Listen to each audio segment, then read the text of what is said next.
여러분 안녕하십니까? 광주 MBC 5시 뉴스입니다. 학교와 요양병원을 중심으로 산발적인 확산이 이어지는 광주에서는 오늘 34명의 확진자가 나왔습니다.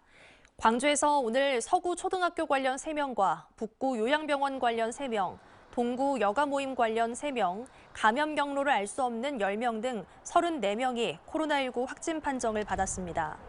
공동병상을 운영 중인 전남의 고령층 확진자가 광주로 이송되면서 광주의 중증 전담 29개 병상 가운데 8개 병상만 남았습니다.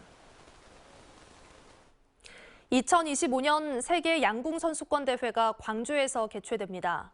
광주시는 어젯밤 비공개 집행위원회를 개최한 세계 양궁 연맹이 2025년 세계 양궁 선수권 대회 유치 도시로 스페인의 마드리드 대신 광주를 선택했다고 밝혔습니다.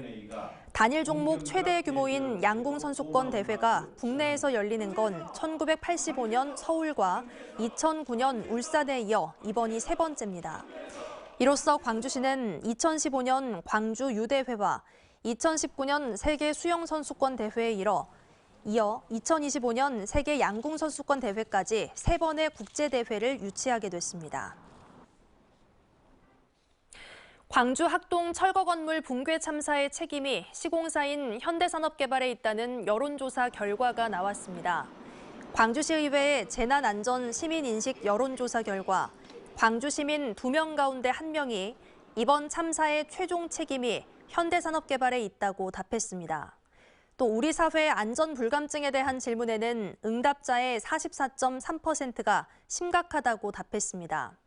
시의회는 여론조사 전문기관인 한국정책연구원에 의뢰해 지난달 8일부터 12일까지 18세 이상 501명을 대상으로 여론조사를 실시했습니다. 내년 지방선거 선거구 획정 등 선거제도 개편을 위한 국회 정치개혁특별위원회가 구성됐습니다. 정개특위에는 민주당 9명, 국민의힘 8명, 비교섭단체 1명 등 모두 18명의 위원이 선임됐는데 전남에서는 고흥, 보성, 장흥, 강진 지역구에 김승남 의원이 포함됐습니다.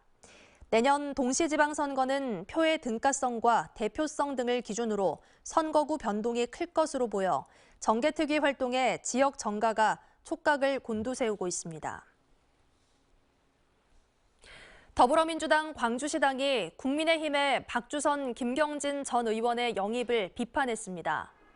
민주당 광주시당은 국민의힘은 호남인재를 영입했다고 자부하겠지만 이들을 호남인재로 인정할 호남인들이 얼마나 되겠냐며 개인 영달을 위해 당적을 카멜레온처럼 바꾼 이들은 호남 정치사에 큰 오점으로 남았다고 지적했습니다. 국민의힘은 박주선 전 의원을 공동선대위원장에 김경진 전 의원을 상임공보특보단장에 임명했습니다.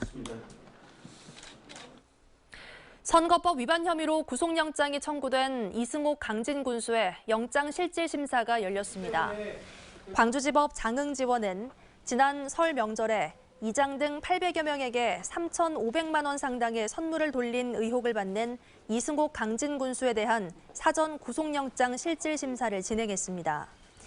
이 군수에 대한 구속 여부는 오늘 저녁쯤 결정될 것으로 보입니다. 고 김영균 씨 사망 3주기를 맞아 광주 지역 노동계가 노동현실 개선을 촉구했습니다. 민주노총 광주본부는 성명을 내고 지난 9월까지 산재 사망자는 678명으로 지난해 같은 기간 660명보다 증가해 산재 사망을 절반으로 줄이겠다는 정부의 약속이 지켜지지 않았다고 지적했습니다.